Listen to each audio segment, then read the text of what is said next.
loud. There we go.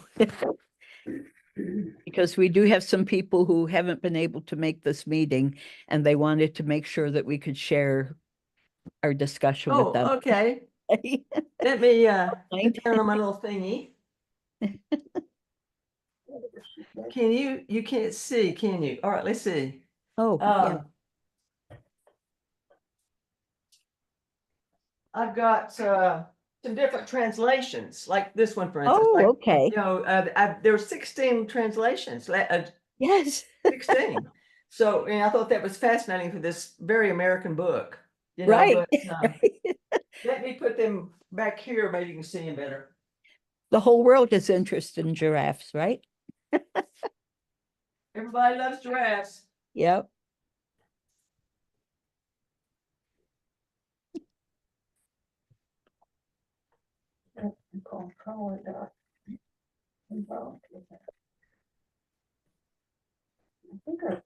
Okay. All right. While we're waiting for other people to come in.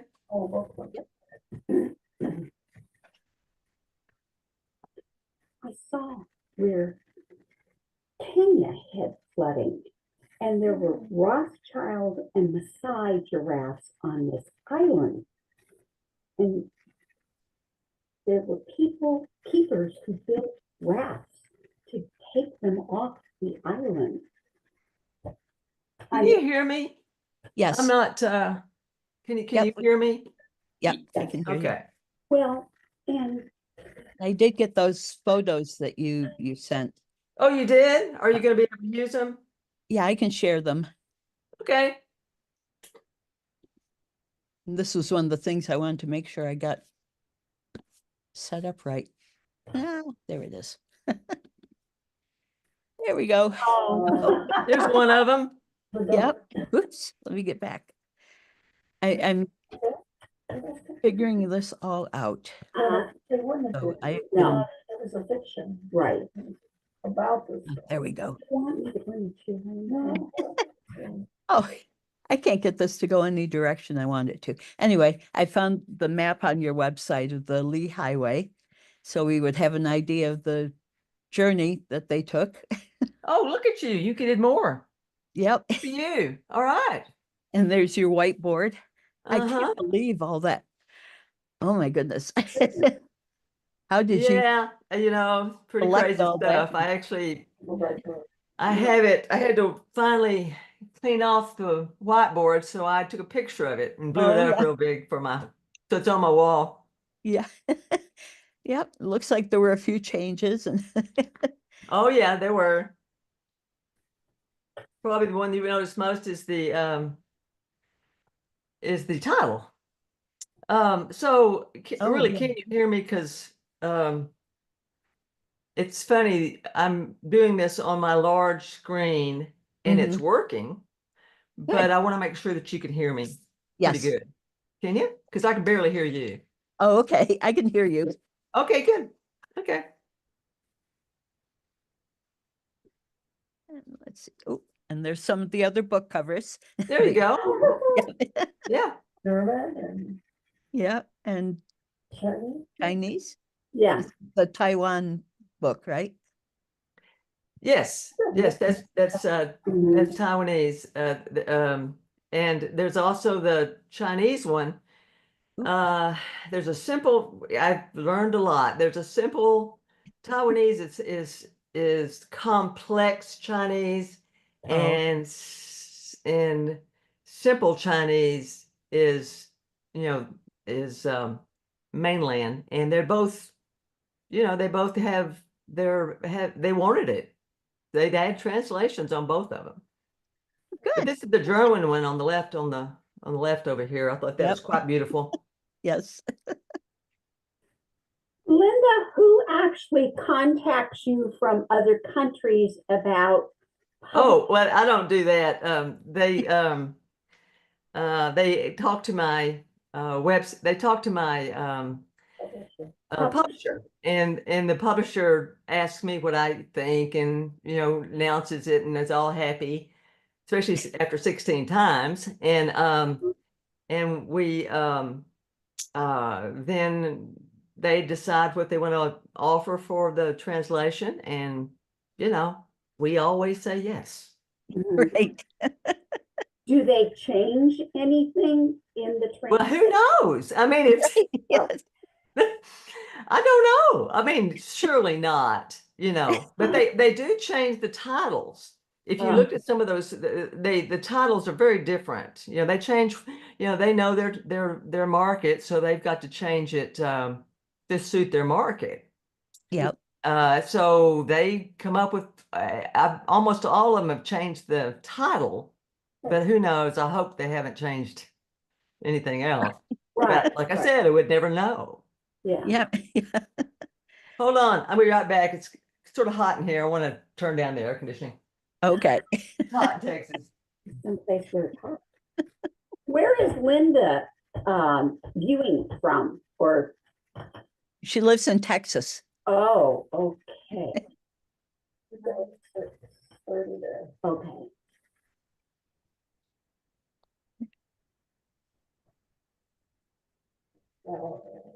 Mhm. I'll tell you what, should we get started? Because I do have to leave at 7:30. Okay. Yeah. We don't seem to have a lot of people though. So, maybe we could wait till 8 and then your time 8 and Mhm. then just maybe it for 30 minutes. Okay. Yeah, we could do that. Would We you could. like to do that instead? Yeah, because I the whole starting time was my mistake. Okay. Well, because you'd really hate for them to pop in at 8 and go, what the heck? Right? Yeah, that's true. Okay. Well, let's see. We've got Yeah. 20 minutes till I think most people expected it at, Yeah. your Barbara McKinnon said, I think most people expected it at 8. Okay, tell you Yeah. what. Yeah, let's just do this at 8 and we'll do it for 30 minutes. Okay. Unless y'all have some, yeah, I'm sure you got questions, but Yeah. maybe what we should do is, I would assume that almost everybody has read it. Yes. Okay, good. Well, then you've read the author's note at the end. So really, what you'd really want to know is just ask me a bunch of questions, I bet, because the author's note tells you where I got the idea. Yeah. But you can also, in the questions, I can also answer, some of that too. Any if you recall the author's note at the book, or if you got a minute, just go look at it. Right. I know what she We've said. got some more people now. You've got time to ask the questions. Hi, Vicki. Have you written anything new? Yes, I did. In fact, thank you for asking. This is my new one. Came out. It's so funny. Westminster Giraffes. It's called Mockingbird Summer, and what's it came out last January, and it was really funny. My agent called me after Westminster Giraffes had sold 100,000 in 6 months, and it was like August. And she said, "It's time for another one." And I said, "I don't have another one." And she said, "Yes, you do." So that was at that point that was the 2021, and that was during the time of George Floyd, the whole Black Lives Matter and everything. So I started thinking about that. I thought, well, if I did something, I have to do something pretty quick. They're going to ask me to do it quick, and I don't write quick. So I said, I'll just have to take stuff from my childhood. And at that point, I grew up in a town of about 15,000 that had a railroad track down the middle. Blacks on one side, whites on the other, very Texan. Now, lots and lots of places like that. So I created this little town that was only 2,000 and in essence, used that as a template for this. And the book, To Kill a Mockingbird, in fact, we might, if we have time, I could just read the opening because it's very short. See, very short. Okay. And it might be fun to do that too. Yeah. And we'll talk about it. So, Okay. should we sign off and let me come back at 8, or do you want to what do you want to do? I plan on just staying on until 8, and just keep going. If you have things you want to do. All right, well then you're recording it, so why don't we just keep talking and Okay. yeah, I probably will probably have to get off a little before 7:30. So we can just Okay. we can just keep talking. Okay. Well, Joanne, You, I you do can't want to, hear me because I can barely, I'm gonna have to turn this up. That's all I Joanne, need to hear. Yeah, Vicky. Okay. we advertised it as starting at 8 o'clock. Yes, but unfortunately, in some of the emails, the link said 7:30. Oh, So okay. I came in at 7:30. There were already people here. Oh, okay. So I think we may be getting more and more people coming on. So I just wanted to bring that to your attention because on the Okay. West Coast, it's 5 o'clock and people are probably just going to be logging on soon. So, Yep. okay. And Lynda, you're in Central? Yes, but Okay. again, I have obligations. Yep. I have to go do, I have to get off. I guess I Yes. really do. I kind of have to get off even before 7:30. Okay. But we'll try to make it till about 7:20, okay? Okay. Yeah. Okay. And I am recording it so people Yeah, can. you do, so they can, you We'll can have it. always go back and look at it again, I guess, if you need to, right? Yep. Well, all Now right then. So, would you just like for me to start talking about it? Like, where I got the idea? Yeah. Sure. Yep. Okay. Well,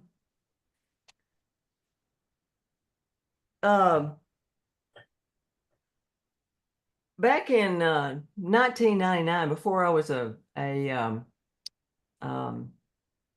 I was a novelist, I was working at the San Diego Zoo. I've been a professional writer forever, since the 90s. And about 30 years now, I guess. And I've always had literary pretensions. And that will, two literature degrees and a creative writing degree will make you do that. So I essentially have done a lot of ghostwriting, all kinds of stuff. But when I moved to San Diego for half a minute, it was very short time. It worked out for me. It didn't work out for him. You know how that goes. And the spouse. But when I was there, I fell into a project for the zoo that was about it was not about it's not about the giraffes. It was about the one of the visionary directors, which really created the modern zoo. Its name is Charlie Schroeder, and the name of the book is Mr. Zoo. And they were going to publish it. And I ended up, and I've been writing books, I just hadn't gotten my literary pretensions fulfilled yet. So I essentially fell into this project, like I said, and I was in I was in the scrapbooks looking for a bunch of stuff. I was doing all these interviews, about these from people who remembered him. And I started to go look in the archives, their archives, and I noticed these old scrapbooks. They were just falling apart. Like, it looked like the kind that I used for my elementary school scrapbook, which is already fell apart, And so I was mesmerized because I started looking for his things about his years in the 50s. And yet I was really interested in all those other scrapbooks. There was like 5 or 9 of them, there's a lot of them. And what it was volunteers like y'all what they did was they came to the zoo, and this was in the, starting out in the 20s, 30s, and 40s. And they would put, and they had news clipping services back then. If you recall, y'all are old enough to remember those, right? I'm sure. And that's what they used to do. So you could clip, if you had something news, your name in the paper, they would, wherever it was from, they would send you, if you paid for the service, they would send you the articles. Well, get this. When I was looking back, I was, very curious, as I am. That's just the way it is. And so I just started looking at all the crazy stuff back in the 20s and the 30s. And I was mesmerized. I mean, it was, as you might imagine, great stuff there, just all kinds of wonderful stories. But one of them, there were actually 30 of the same thing, and that was how they got their first giraffes. And I started reading them, and I realized that this was an amazing story. It started out with a hurricane. They actually survived a hurricane, as they did in the book. And actually, what I didn't put in the book was there was a rhino that did not make it over there, but that's between y'all and us and me. They had to put that one, just put it overboard because it didn't make it through the hurricane. But just exactly, I try to stay as close as possible to the truth. So from these clippings, I was able to piece together at least a certain amount of validity of what actually happened, at least when they first got there. And after that, I started looking for a diary of the man who pulled this thing off, and his name was Charlie Smith, and I renamed him Riley Jones because I couldn't find that much about him. Charlie Smith, the man in 1938 who was the keeper who drove all the way to get them and drove them all the way back in over 12 days. It was before interstates, and so it's quite amazing. And but I couldn't find anything because those guys were not the kind of guys who, wrote diaries. It just wasn't going to happen. That wasn't there. So I kept looking and then kept researching, and I found out that we had 30 clippings in that scrapbook because there were actually 500 news clippings of that same story all across country. And so I thought, you know what, that would be great to use some of those in there. But I said, but I'm not a novelist yet. So, I had to just kind of let the idea go.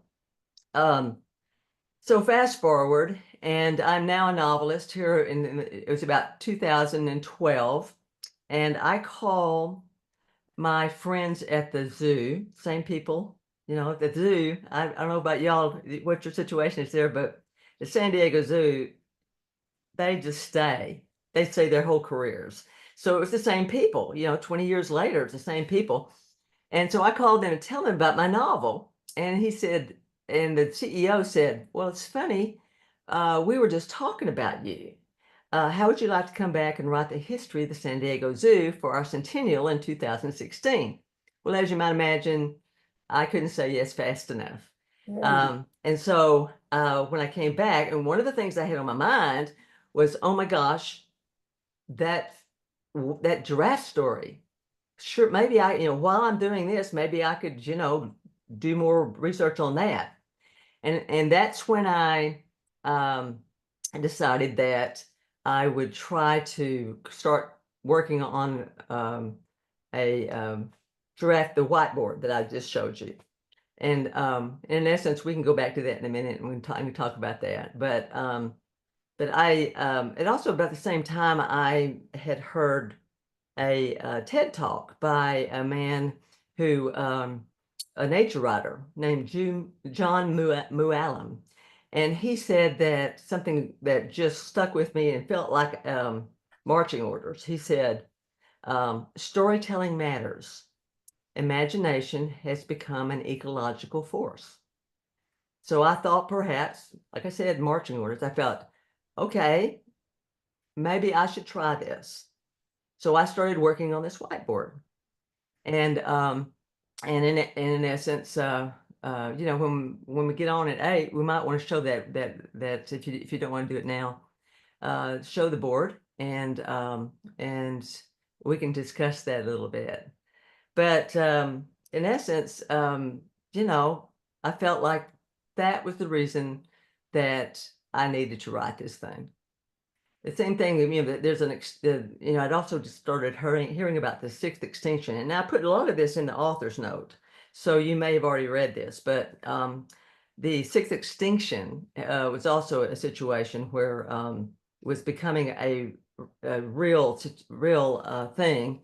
In fact, I think there's a book about it named that. And I started realizing that all these iconic creatures we love, and certainly love them at the zoos. Giraffes, elephants, pandas, you know, they were going to go, they were in crisis. And of course, you know, these wonderful groups like the zoological uh, societies actually have begun to do some wonderful things to save these you know, these animals that were on the verge of extinction. I saw it every day when I was working at the zoo, that they would bring something in and then they would try to figure out how to save them, and then wonderfully reintroduce them. And as long as they can, you know, still have some places that are wild, they can still do that, you know? So anyway, that's essentially the background for why I wrote that book. Oh, there you go. Did you actually travel that route? Oh, and see, there you go. See, that's a good question. Yes, but not because of the story. I had driven cross country. As you can tell, I definitely have a Texas accent, and I'm a native Texan, but I moved to Chicago in my 30s with my husband for his job, and began to write for the Chicago Tribune. And I, you know, as a freelancer, I was doing lots of freelancing stuff while I was also doing ghostwriting. And in a sense, what I ended up doing was falling in. You know, by that time I was, you know, we were tired of the snow, so so we tried going to San Diego, and that's when I fell into, you know, I just happened to know people who knew people, and it's crazy and wonderful that that I ended up doing this. Again, I was talking about this in 1999. You know, I did this book for them because I had experience in doing that sort of thing. At that point, you know, fast forward again, and that's when I ended up coming back and for their, you know, centennial in 2016, and writing the history of the San Diego Zoo. And, you know, that the impetus of that was wonderfully that I wanted to reconnect with the giraffe story. And the rest, as you say, is history. And y'all have read that, and I am so amazed at the response. Do you know, it's really funny, the great thing about that that book is I learned a lot about the publishing industry, and most of it's in New York, and New York's they aren't that, you know, a lot of them are animal people, I'm sure, but not people in publishing, I don't think, because they just couldn't get on board with this book. So in essence, it turned out to be a publisher that is owned by Amazon, and they're the ones that were able to take that book and make it the bestseller that it is. And you got to love that. I sure do. You know, it's pretty wonderful. But anyway, so when we drove out to San Diego from Chicago, okay, we essentially drove that that a lot of that. So not only it was kind of fascinating because I ended up going out to, I actually ended up driving it 3 or 4 times, and this is crazy, I know, but I drove it once thinking that was going to be it, and then life happened, and he had to move back, believe it or not, back to further north of Chicago in Michigan. for his job. He found a new job. Because it didn't work out for him, it worked out for me, obviously. And but mine was going to be temporary, so we couldn't just stay, and work it out. So I ended up going up there in 2001. No, back it up, 2000. So I go driving back past Chicago, even closer, further up in the snow, and I finagled getting out of there in the winter because of just couldn't handle. I have seasonal affect disorder. I didn't even know it. I didn't even know what that was until I moved to Chicago. And I don't know if y'all know what that is, but I sure didn't know. And it was just, gloomy. I'm not a gloomy person. And it was just, I was gloomy all the time. So, and depressed, and, because it was always gray. In fact, even a gray, it can be 80, 90 degrees outside. And if it's gray, I'm going to get a little gloomy. It's weird. Then I have to go outside, and just say, oh, that's right. It's warm.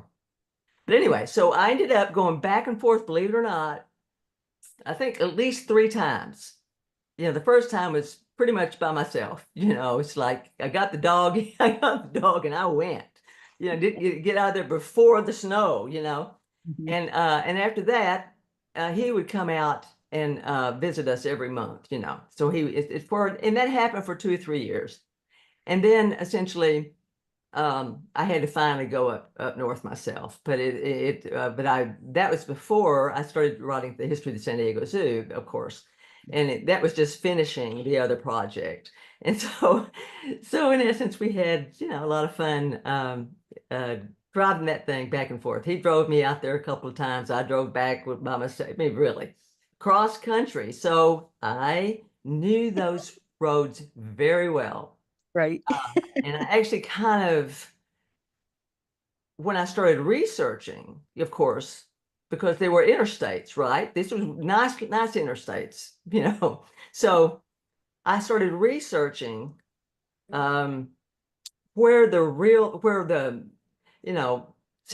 Lee Highway would have been. And you found that Lee Highway thing. I think it may have been on my website too.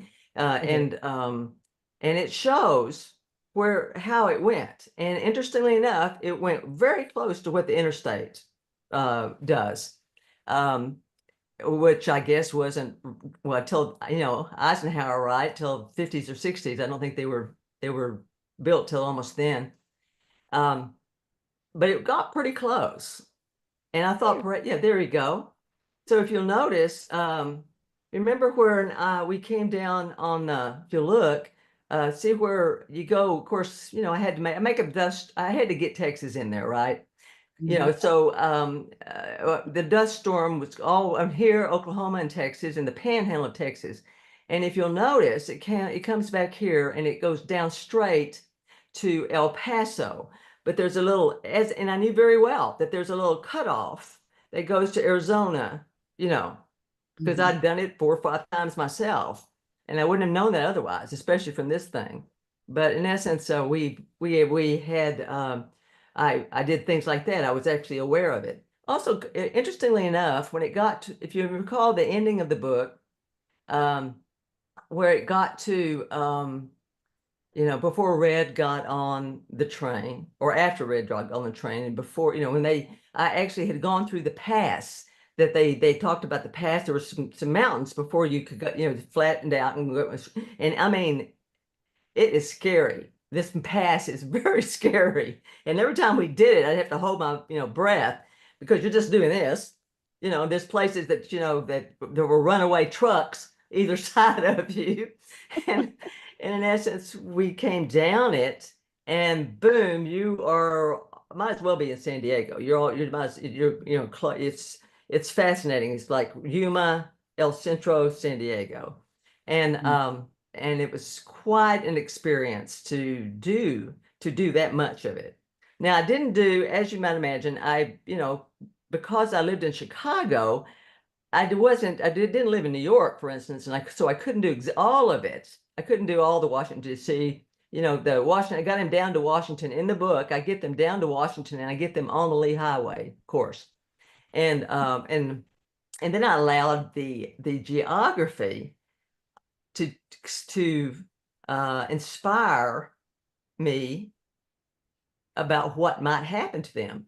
Because again, I had to like create all the things in the middle, not to mention just, even, fictional characters like Red and Woody, and everybody, but really the old man, Riley Jones, in my book. So I had to create all this stuff. And that's where if you want to show the whiteboard now, that's where the whiteboard is kind of cool. If you notice, before I even wanted to even attempt it, I needed to kind of grasp what I had to do because it was going to be quite involved. So interestingly enough, if you see the red, that's everything that Red did. Oh, All right. yep. The blue was everything that Woody did, I think. Yeah. And the green was the old man. So if you can look at it, so the black was just things that I wanted to make sure that I got in, like fear of dying, question mark. See that one right here in the middle on the bottom. I wanted to, make sure that I had something in there about all the things that could happen to him. Riley Jones was certainly not going to tell Bill eventually, the real life zoo director at the time, female zoo director at the time, which is a whole other story. She's amazing. She was amazing. In essence, he was going to admit that they had any troubles. And I just knew that's the kind of guy he was. So that's what happened all the way through it. He was going to lie like crazy or just say everything's fine, everything's fine. And it, even when it really wasn't. And we knew that. And because, one of them was almost lame, and that was real. In other words, I did as much as I could. I stuck to what I knew from those clippings. And again, I had 30 clippings to work with, so that had a lot to work with. But I didn't have the characters, and I had to pretty much hear them in my head before I could actually do something with them, this is, it's funny. Writers are a little nuts. I think you probably already know that because we hear voices, we really do. When we have them speak to us. And sometimes I'd want Woody to do something that he just didn't want to do. This is going to sound weird. I'm telling you, it sounds mystical. And I knew that just because it would be better for the novel, I couldn't make him do it. So we figured it out together, what he was going to do, and stuff like that. Got another question? Hi, everybody. Anybody else have a question? Have you spent much time around the giraffes? Say it again. Did you spend much time around the giraffes? Good question. And by the way, Courtney is asking what my inspiration for Woody was. I'll get back to that too. Please remind me a minute. Tell me again what you just asked. Did you spend much time researching giraffes? Oh yeah. Oh gosh. Yeah. Here's some funny stuff. Normally, I'm a real nervous, well, I'm a nervous writer anyway, real hyper, but I'm a nervous researcher because I want to get started writing. But this stuff I found was so amazing. I just kept researching. It took 2 years to write the history of the San Diego Zoo, which by the way is a wonderful, I don't know if y'all have seen it, but or even care, but it's, the San Diego Zoo, they don't do anything second class. They essentially, Well, it's our 4-color. Yeah. Our conference next October is in the San Diego Zoo. So that's part of the reason we picked this book. Oh, good. Oh, that's great. But anyway, it's 4-color. It's 11 by 11. It's 2 volumes in a slipcase. So it's fancy stuff.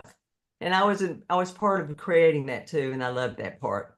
But um, ask me again what the question was. I'm sorry. I'm reading Spend something much else here. time researching giraffes. Oh, yes. Okay. So I'm going to tell you. Yeah, I didn't. I was around them, and I got to tell you this little story. I was around them, of course, for those several years. Well, actually, since 1999, I was back and forth all the time, right? I mean, except for 2004 to 2012, I guess. But anyway, every time I went to the zoo. And there's the wild animal park that's outside the zoo, if you could call, where they've had, where they breed, so they won't have to take from other, they trade all the time, but they also have this wonderful thing out in the wild animal park, about 800 acres. But at the zoo, it's only 100 acres. And so every time I would come visit, I would walk over to the Galapagos tortoises because I'm a really hyper person. And they would pretty much slow me down. Just, okay, here we are. And that was wonderful. I certainly needed that.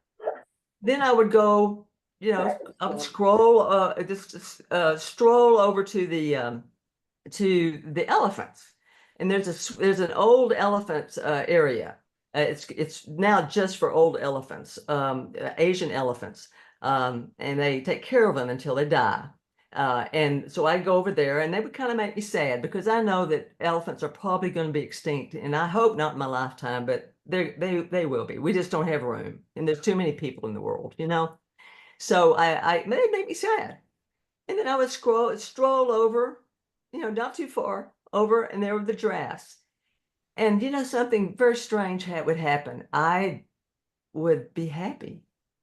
Something very serene about them. Now we're talking from 1999, all the way to 2016, and I would just every time I was there, I would go over and see them, and I'd have the same thing: tortoises, elephants, giraffes, and I would always feel the same ways, and I'd always end up at the end wanting to see the giraffes because they would make me happy. So, and what was the next question? Was something about, how did the Woody, something about Woody? It was, how did I come up with Woody? Is that what the question was? Yep, it's in the chat. Inspiration for Woody. Okay. Well, the inspiration for Woody is my background is very Texan. I was telling the ones I was talking to earlier, the small grouper, that I'm a native Texan, and that I moved in my 30s with my husband for a job in Chicago, and got real sick of snow after 11 years. And so we tried San Diego with another job out there, and I fell into this project, into a project about, well, it ended up being a project with the history of the San Diego Zoo before it was over in 2016. But in essence, what I decided to do about Woody is I knew that I was going to hear Texas in my head anyway. So I decided, and I knew that the Dust Bowl was a humongous thing, as we all know, in the 1930s. So I thought, all right, why don't I have him from the Panhandle, which I knew very well because I had just driven through there lots of times. Even though that wasn't where I grew up. I grew up in East Texas. But I pretty much realized that I needed to create somebody from there. Now, if I was going to do that, then the research that I had done, I had in the back of the book, you'll find out some of the books that I researched, and one of them was The Worst Hard Times, which was a Pulitzer Prize winner, I think, about the Dust Bowl. So I was able to get a whole lot of information about the situation, what it was like back then. And I already knew what it looked like at the Panhandle. I mean, really, I don't know if y'all been out there, but there's nothing, just nothing out there. And I had to drive back and forth all the time, So in essence, I realized that it would be great if I could figure out a way to make him from the Dust Bowl, because it's so prominent in 1938, in all the 30s, of course. And I needed to make that part of the story. And then, so I essentially was inspired by the voices in my head, actually. And I let him be young. He started out at 15, by the way, and I realized that was not going to work because he needed to be closer to 18 or 19 so he could be under the spell of Reg, who's also 19 or 20, right? So, he worked it out a little bit, but he's still an orphan, and he had to somehow, but I had to get him somehow to the West Coast. And, that's when I created Cuz, who was the only living relative he had. And that happened far too much back then, I think.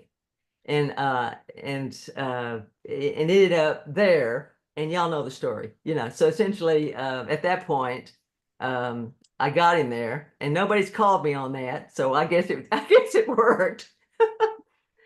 And so, in essence, back then, at that point, all I had to work with, of course, was the man named Charlie Smith, who did the real feat, who drove him, got him driven cross country. But then I had to kind of figure out how to get him into the cab with the giraffes, and so I figured out the way to get rid of the driver that was there, that I only had a picture of. I didn't have any information about him, so it was easy to do, to get rid of him. And then I had to create somebody, because we had to find out about the women, what was it like to be a woman back then? And the more I read, the more I was like, oh my gosh, it's not that great now, but it was so much worse then, Oh my Lord, and I grew up, in the 50s and civil rights and everything. I was all, that was me. And that's, essentially what Mockingbird Summer is about, by the way. Someone asked me, I noticed something about Mockingbird Summer, and I'd love to get back to that here in a minute, my new one. And so it's really about this friendship between a 13-year-old and a 16-year-old, which was, I had to use my childhood. Anyway, so back to the to West with Giraffes. Ask me some more questions if you want to, and I'll go back to Mockingbird Summer any old time y'all are ready. Shall I? Oh, here I am. Okay, that's from Joanne. Okay, got it. So what do you think? Would y'all like to hear, let me read the preface for the new one? You might get a kick out of it. What do you think? Sounds good. Okay. And then we'll get back to West with Giraffes. If you have more questions, you can be thinking about it, okay? Anyway, I realized that I'd have to come up. They wanted me to do it real fast. Want me to draw, and I don't write fast. So I realized I had to come back from my, I had to use my childhood. And I grew up, I was 14 in 64, but the Civil Rights Act, the Civil Rights happened in 1964. And so I wanted to make it, a 13-year-old, in essence, in 1964, who would pretty much be about what was happening during that time. The 2021, when I was asked to write this book, that was when the Black Lives Matter and George Floyd and everything was happening. And so I felt like I could probably do something about that. And so I decided to use To Kill a Mockingbird. And I tell a very gentle story in the same tone as To Kill a Mockingbird. And this is, so in essence, this is what you're about to hear, okay? This is the preface. In 1964, a small miracle of a summer happened to Kate Corky Corcoran's tiny segregated town because of a softball game, a pastor feud, a drugstore sit-in, and a girl named America, who Corky saw run as fast as Olympic champion Wilma Rudolph, the fastest woman in the world. Corky had just turned 13. During her short life, the country had already experienced the Cold War, Cuban Missile Crisis, Kennedy assassination, and Martin Luther King Jr.'s I Have a Dream speech. In the decade ahead, as she grew into an adult, it would see school integration, the Vietnam War, hippie counterculture, and women's lib. That summer, the last of her childhood, forever marked a moment in between as plainly as the railroad track running through her Texas town separated its citizens. It would change her in ways she wouldn't fully understand until she'd lived a long lifetime. And as life-changing stories sometimes do, it all began with the book. And of course, that book was Mockingbird Summer. So that's it. Great. So I hope y'all enjoy it. If you have a moment, if you might want to check that one out, if that sounded pretty good to you. So anyway, back to West with Giraffes. Anybody have any more questions? Oh, thanks, Kay. Can't wait for you to read it too. Let me know if you like it. We got a few more minutes. I'm going to have to go. I'm sorry I know that Joanne had it. You know, some of y'all said 7:30, some said 8, but I have obligations at home, so I've got to get off here in about 10 minutes. Okay. So anyway, tell me anything else you'd like to know about it, about West with Giraffes. Would you like for me to, go back over anything?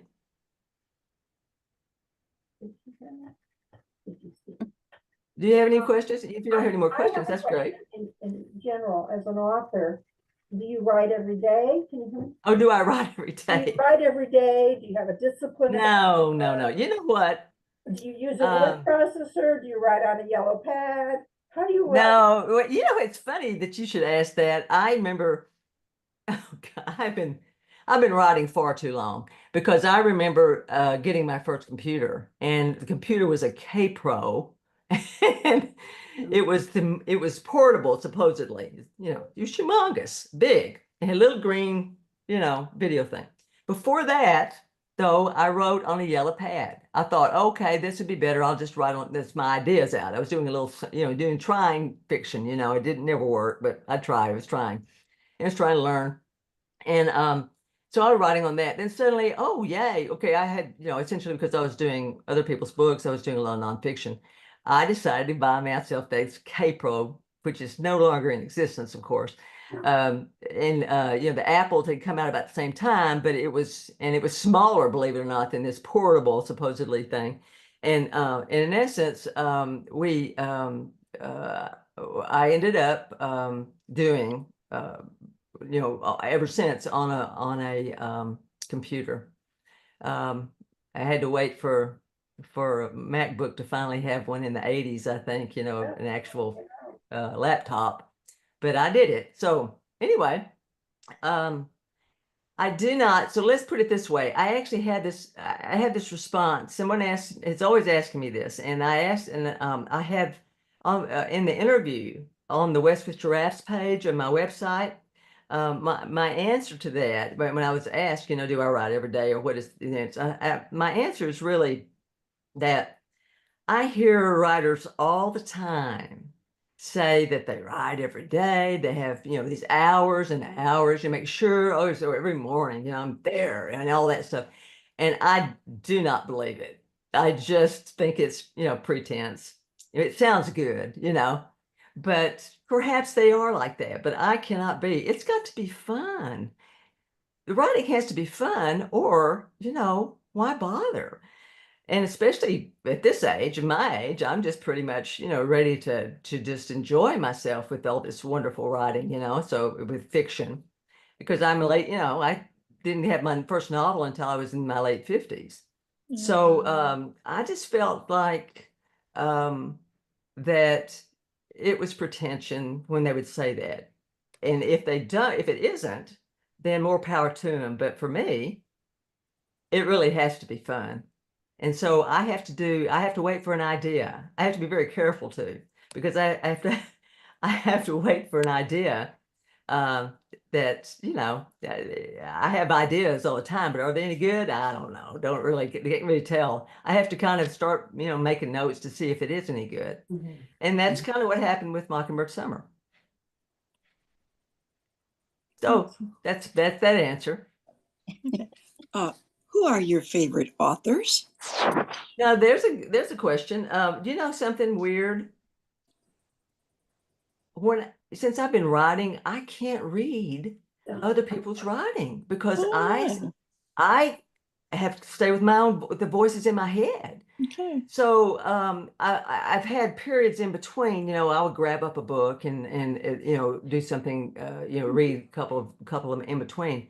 But I have been pushing it. I've had 3 books, you know, in 10 years and 12 years. And so let's just put it this way. I have 2 I could make a list of, I mean, I have 2 literature degrees, a master's in literature, then I have a creative writing one. So, you know, I've read a Right. lot of books. Right. And in fact, here's a thought. You know, my answer to that is, of course, I love, you know, a lot of, for instance, Louise Erdrich's stuff and that, you know, that sort of thing. But I can also tell you that I love Saul Bellows, you know, I mean, Yeah. we're talking about, you know, far too many degrees, right? I've read too much in my life. It's a little over the top. I probably shouldn't have read that much, but I loved it so. But you know, doing that helped me grasp my own voice, you know. That's what happens when you do read a lot. In fact, I really don't understand it when people don't read, you know, when they want to be writers, but they don't really read, you know, other writers. And I'm shocked. I'm always thinking, well, you got to read. First thing you got to do is start reading, you know, and then you'll find your own voice. And if you don't, then you know, perhaps you shouldn't be a writer, sort of thing. And in essence, it's tough. It's really a tough thing to do. Again, I've had literary pretensions since you know, and since college. So, Yeah. you know, when I got those literature degrees, so I've been in the trenches for far too long, you know, waiting for this moment. And I'm been so happy because people like you have really loved it and, you know, embraced it. And I really appreciate y'all for doing that. I loved your first book. Did you read? You read the garage sale book? Oh, yeah, it was fantastic. I loved Well, it. I thank related you. to it. Characters Thank were you. great. Story started- was lovely. And there was humor, a lot of love, a lot of wisdom, I think, in it. So Well, it thank was a you. good read. A good read. Thank you so Yeah. much. Yeah, I had a lot of fun with that, as you might imagine. Yeah.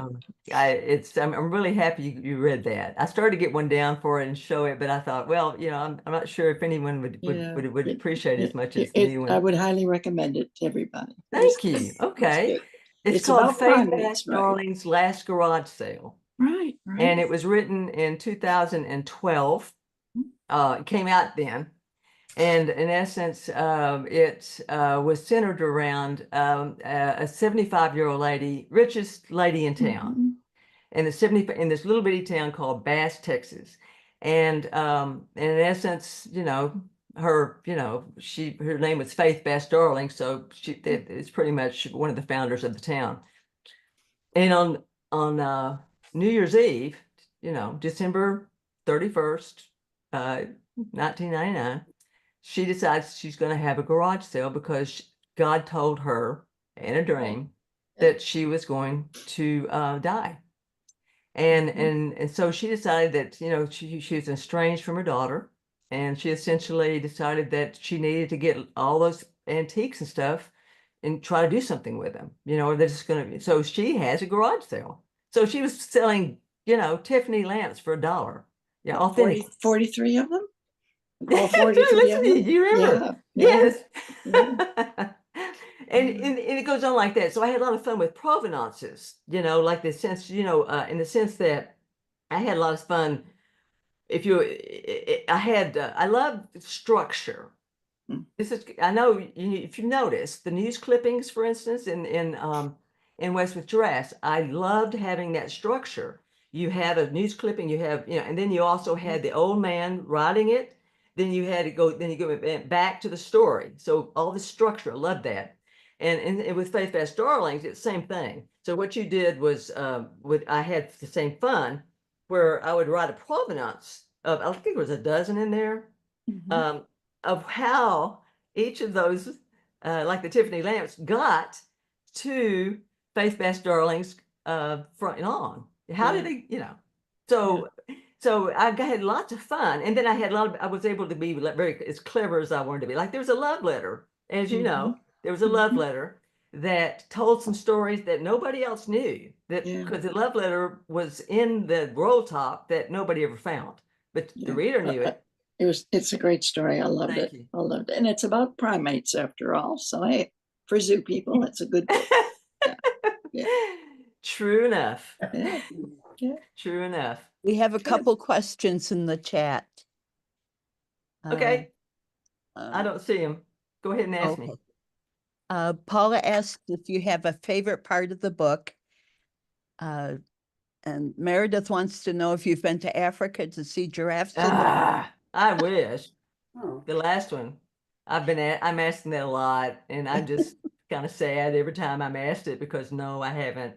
oh. And I was travel writer, y'all. That's why I loved I was travel writer while I was in Chicago. I was always leaving, trying to get out of that snow, right? And in essence, I fell into these, at the Tribune, I fell into a lot of the travel writing. And I really did go all over the place. But as you might imagine, that made me even love a road trip more. That's why the road trip works, because the road trip it was just like a travel trip, So I had lots of fun creating a road trip, as you might imagine. And then the other one was what? If you have a favorite part of the book. Oh, favorite part of the book. Yeah. Well, I have to admit, I really love red. And maybe it's because, I hate to admit it, but I sort of wish I was red. Or there's a lot of her in me, a lot of me in her, and a lot of her in me. I just don't have the red hair. But I wanted, that's why, if you'll notice, and you've all read it, so I'm not giving anything away, no spoilers. That's why I had her save the giraffes in the flash flood, because that meant more to her than even the photograph she was taking. And she was lying the whole time about being with Life magazine. She was hoping that would show her, that would get her into Life magazine, with all those pictures. But she saved the giraffes. She was the one. So I guess maybe, that's it. That's who I love the most. Anything else? Oh, yeah. Oh, do you see that? The San Diego, the first. Yes, yes, I'm hoping that some of y'all have seen that book. It's quite wonderful. I wrote it. And I separate my fiction and nonfiction by, I write my fiction under just Lynda Rutledge, my maiden name, but I let the whole thing hang out there, with my married name, Lynda Rutledge Stevenson, on that book. And it's just gorgeous, and they just did a wonderful job. Do you have a list of things to do? What's the question? I don't see it. Do you have a list of things to do before you die, like Red? Oh, well, of course. Don't we all? That's crazy stuff. I won't be able to do, most of it. I'm falling apart. I don't know how y'all feel, but I'm just, and I have been pushing and moving and grooving so long. I shouldn't be surprised that I have like osteoarthritis right now, but I do. And, my knees all, giving me troubles, you know what I'm saying? Yeah. But if I have the time, if I have the opportunity, I would love to go to Africa. By the way, I had a chance to go to Africa. And it was, get this, I had a chance to go on a travel writing trip. and it was right on top of my 25th anniversary that we'd Oh. already had already, set up in New Orleans. And and I said, "Can we do it later?" They said, "No, we'll get you later," which they never did. They changed Oh. people all the time. Nobody ever called me again about it. I was very sad about that. Have another one. What inspired you to write about giraffes? Oh, well, you missed that part at the beginning.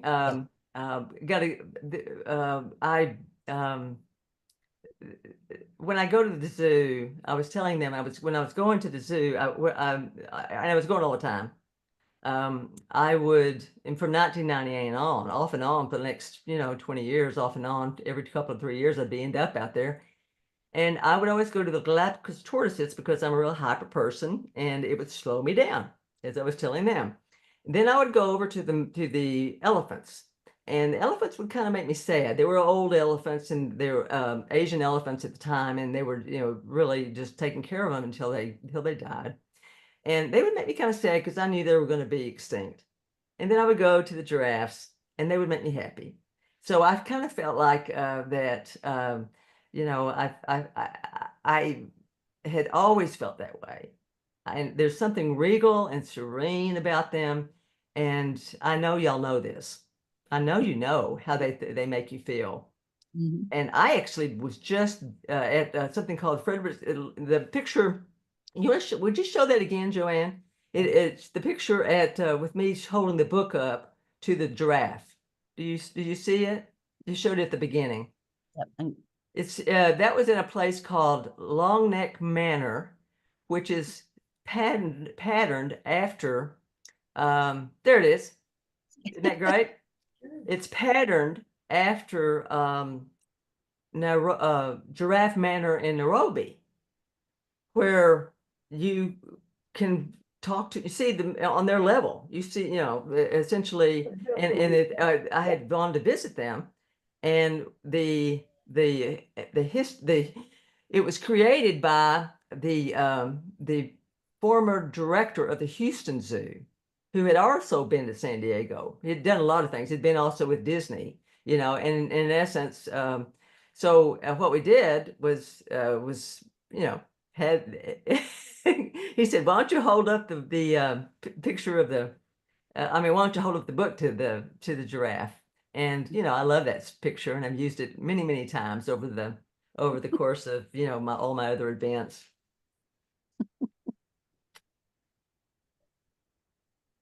there we go. Well, I got to say, I have got to run. Yes. Thank you One for last joining question. me. How about it? Anybody? Do you have people you want to meet, like Red? If so, who? Oh, I think we already got that one, didn't we? Well, anyway. Just- Okay. Yes, I Well, would. I'd like to be Red. Are you kidding? right, yeah. I'm not sure. I think most of us, except for the dying part, Right. Last question. the dying young. Every Sunday, the New York Times interviews an author. Say it And again. every Sunday in the book section of the New York Times, they interview an author. And Yeah. they ask that author if they could invite 3 writers to dinner, who would they invite? So you get Well, to answer, who would you invite to dinner? okay, you're going to ask me. Other writers. All right. How about Grapes of Wrath? Isaac. Steinbeck. I would love that. Don't like Hemingway, so he can't come. He's too male. I might enjoy Anne. Patrick. Again, Paget. Yes, Patrick. yes. I'd love to meet her. Mhm. And the third one, let's see, living or dead, I can only hope. Let's see. I probably would enjoy meeting. And here's a thought. I meant to tell you this. I want to.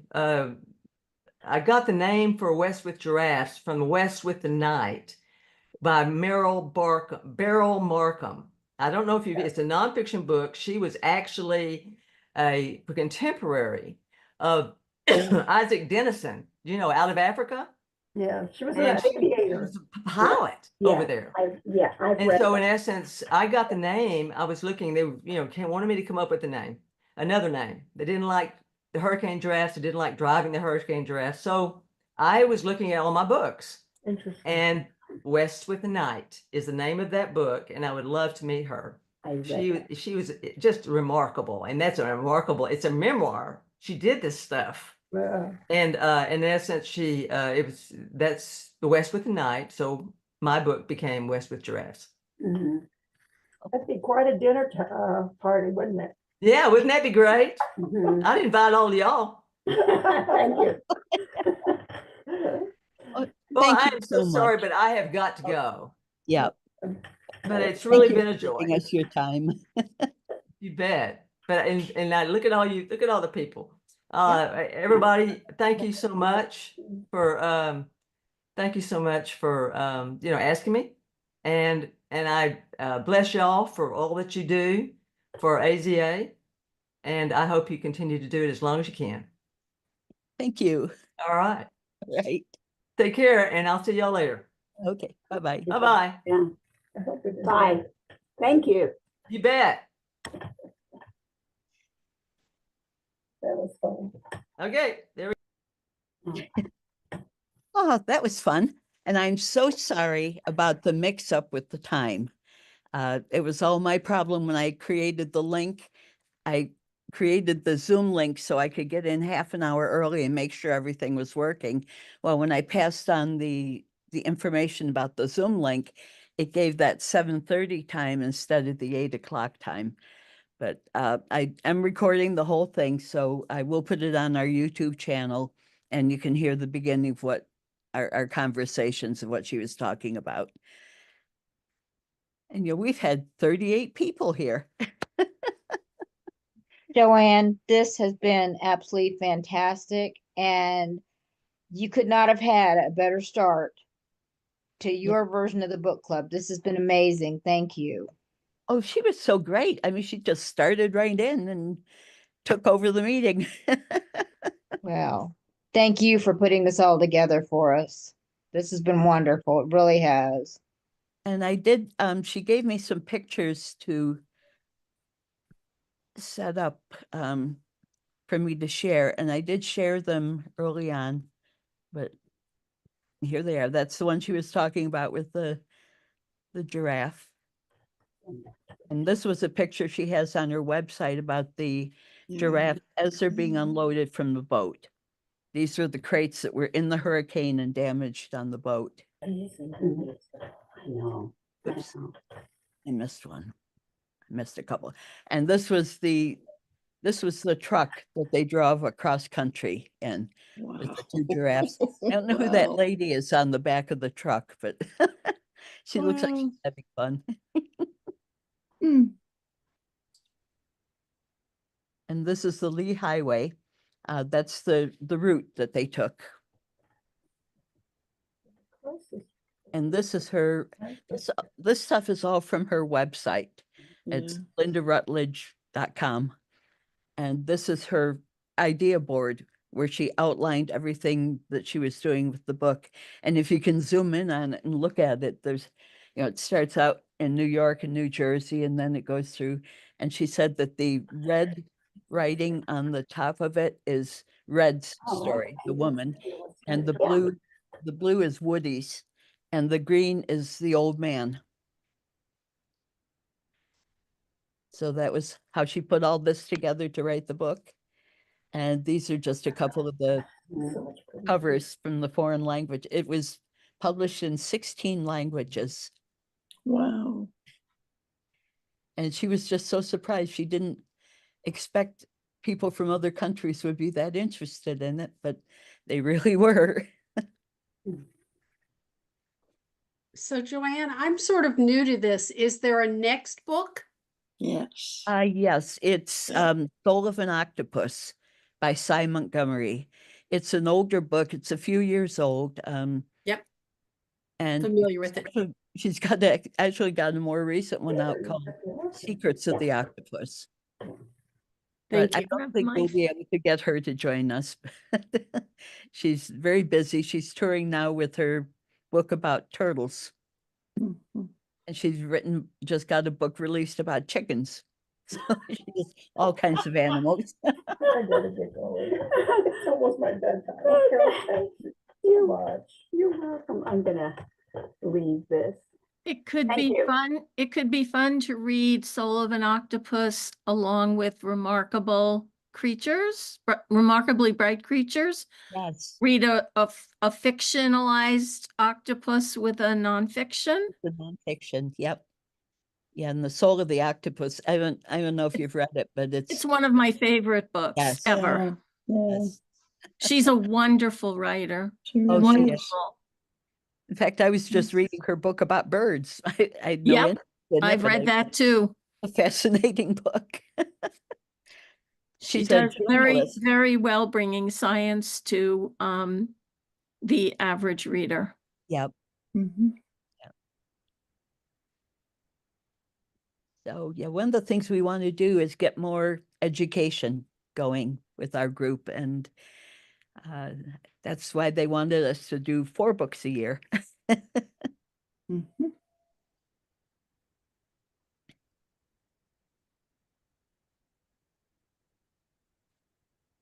So, anything you want to talk about? Who else was disappointed that some of your favorite characters were not real people in Oh, this book? I yeah. was heartbroken after I Yep. finished, and my favorite people were not real. Right. Mhm. But I think it was good that she did that because she brought in Red. So like she mentioned it, that she had to get the woman's side of that history of that time. And there was a whole issue about when they were traveling with Red, they might get in trouble with the Mann Act for transporting women across Mhm. state lines. Mhm. And like women are property or something. But she was just a fascinating character. And I'm Yeah. disappointed she wasn't real. Yes. But I'm trying to get information about the, oh, I've drawn a blank on her name. Benchley, the woman the director of the zoo at the time. Oh, yeah. Yes, Mhm. she was, Yes. Is that her name? Eventually. yeah, Mhm. Benchley. Belle Benchley. Belle. Yes, yes. But she wrote a few books, but they're all out of print now. But I guess she was quite a character. She started out as Was. a secretary at the zoo, and then she ended up being the de facto director, even though she didn't have the title of director. Yeah, And yeah. she's well known as the first woman zoo director. And she was very beloved by the Yes. employees. Yep.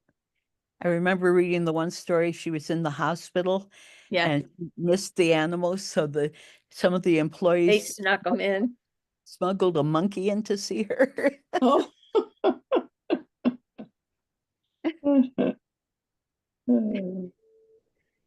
So yeah, there's so much. I mean, with San Diego, I'm excited about the zoo, but there's so much history.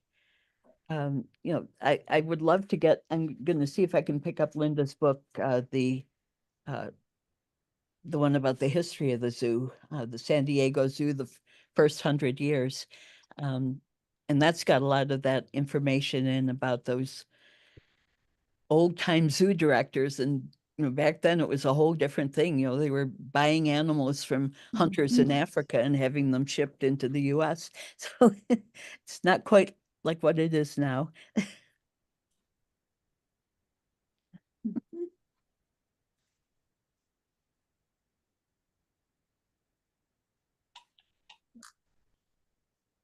Yeah, we'll be meeting again on Saturday at 11 o'clock Eastern time. Lynda won't be able to join us. I mean, I was just excited that she actually offered to come tonight. I had written to her asking her to record an introduction for us, and she decided to join us, which I thought was wonderful. That's great. Lovely.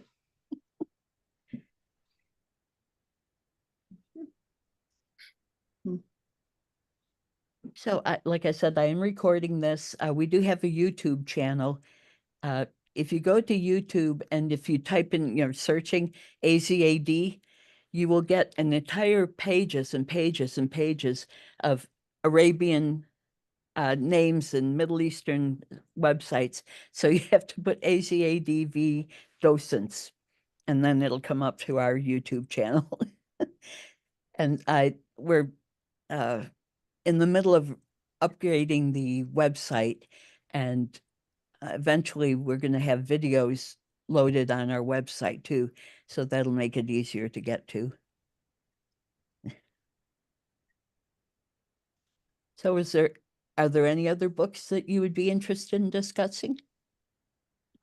Hi, my name's Leanne. I'm from the Kansas City Zoo, and I just wanted to let everyone know I love this book, and I did do a little bit of looking up Belle Benchley. And so her book, My Life in a Man-Made Jungle, is Yeah. available to read online through Hathy Trust. So all you have to do is Google My Life in a Man-Made Jungle. And okay. it's delightful to read.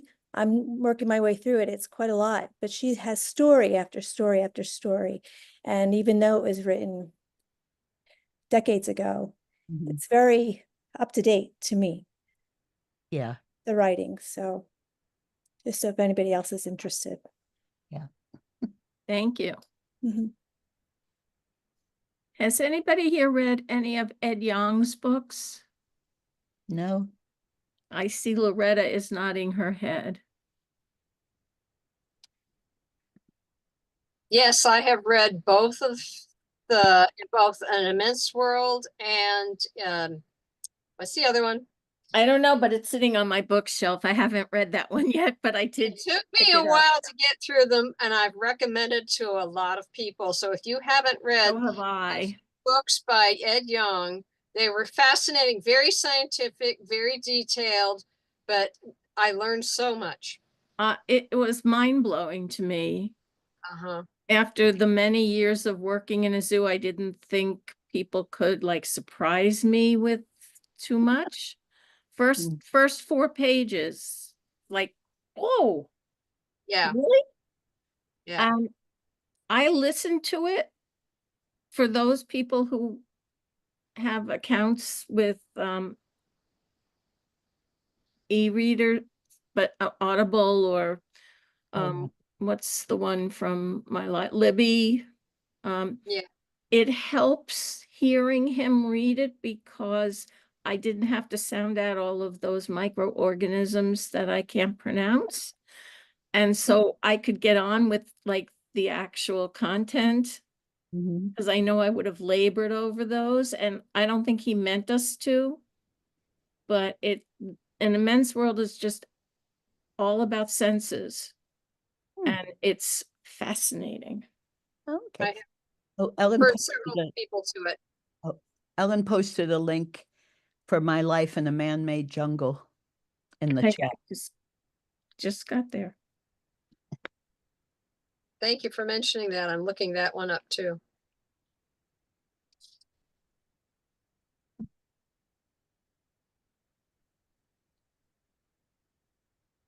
Did any of you have a chance to look at the video by the history guy? I thought that was fascinating. I shared that with a couple other people that would like giraffes as well. So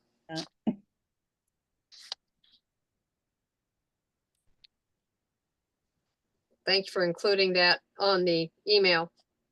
Yeah, you're welcome.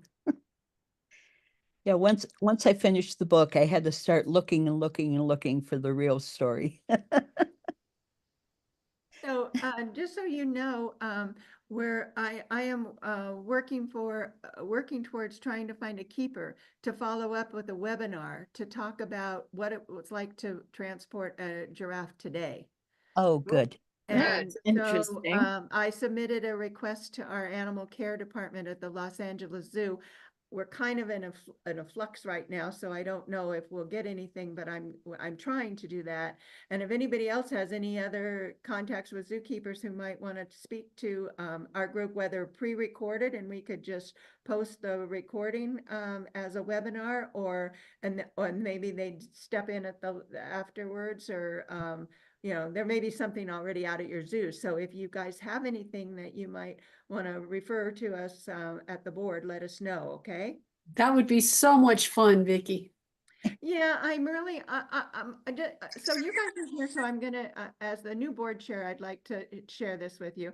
I'd really like to make education, continuing education be something that we provide virtually for some of our members who can't get to conferences and things like that. But it would be for members only and not the general docent population. For $20, that's a true value. So that's something I want to work with the board and with Joanne as professional development. We've talked about it to see what we can get out there. So if you guys have anything at your zoo that you would think would be really good to you know, maybe you've attended something that they've recorded and you'd like to see if you can get permission for AZAD to use, that would be very helpful. So.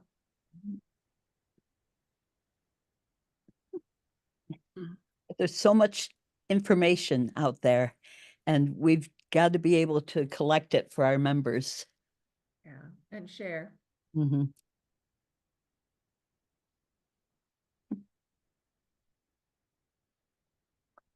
Well, our zoo is hand rearing 2 potus monkey babies. Ah, And they hand reared one 3 years ago whose mother died giving birth to her. And this spring they had 2 babies born and the mothers weren't taking care of them. Well, the first mother to give birth this spring was the one that had been hand reared. So I think they probably weren't sure if she'd know what to do with the baby, and she didn't. And then the second one that was born a couple weeks later, the same deal. The mother wasn't taking care of her. So they are in our animal health center entertaining the public. Imagine a little net tent with 2 toddlers in it running around like maniacs. But they posted, the Rosamond Gifford Zoo has a Facebook page, and I think they also have Instagram where they post a lot of these videos of what's going on with the animals.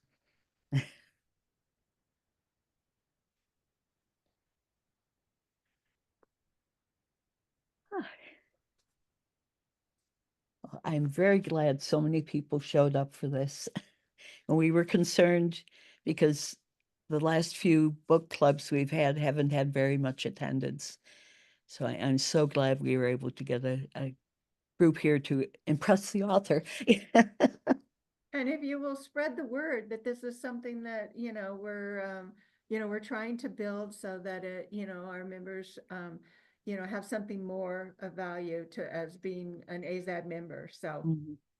we'd really appreciate it if you would spread the word at your zoos, you know, that there is a book club, and, you know, we're going to try to see what we can find for somebody to talk to us a little bit about octopus after before something similar, if we can find somebody. We don't have a aquarium, so at the LA Zoo, so we need to have somebody reach out to their aquarium directors and see if they have something that they might be able to offer. Yeah, we've had an octopus, but he died. They only live a couple of years, and you know, they don't know how old they are when they capture them, so they could be on their way out by, you know, when they enter a zoo.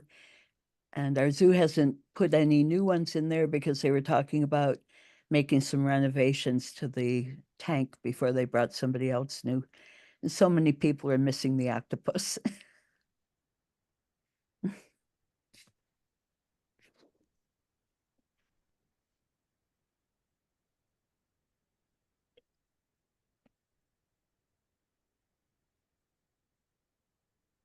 We had our volunteer meeting last night at our zoo, and I had several people come up to me and they're all excited about going to San Diego.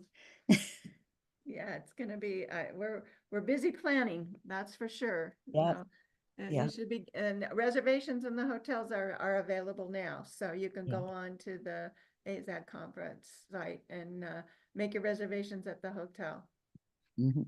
3 of the Bronx Zoo young gorillas are on their way to San Diego as of yesterday, Oh, good, my Wow. goodness. between the ages of 9 and 10.5, and I am looking forward to seeing them next fall. Yes. Oh, wonderful, Sue. Yeah. A lot of our animals go back and forth, don't they? To Mhm. the different. We have an aquarium, but I don't believe that, well, let's just say, I think they frown on volunteers making direct contact with people in Oh. administration. But I can shoot an email to our coordinators and see if they can find a way to talk to them. Do we have people in the Boston area? Because the New England Aquarium, which I volunteered in for a few years, that's the octopus Cy Montgomery writes about. I know that octopus myself because it was there when I was there. Right. So I don't know if somebody in the Boston area can reach out to the New England Aquarium. They're often very good about continuing education types of things. And they have a lot of lectures on their own. That So would be maybe good. they would be willing to either Joanne, send you us can- a little clip or actually join a meeting.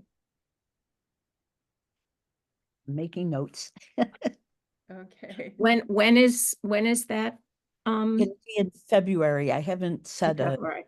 time yet, but yeah. Figure we wait until after the holidays when everybody's sitting around because it's cold and miserable, at least on this end of the world.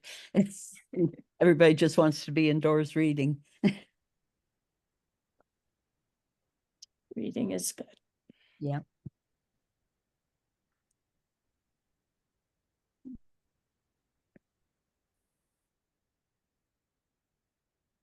Well, unfortunately, I'm gonna have to log off now. Did everybody enjoy the book club and the author and everything? Is it something that you enjoyed? Very Well, much. Yes. It was Good. wonderful. Joanne, thank you for organizing this. We Oh, really you're welcome. appreciate it. And I'm sorry for the last minute confusion. I didn't find out back from Lynda if she was going to be able to join us until last Thursday. So it didn't give me a lot of time to get everything pushed out, but Well, I'm gonna log off and download her new book. So, yes. all right, everybody, All have a right. good evening. Good night. Bye-bye. Bye-bye.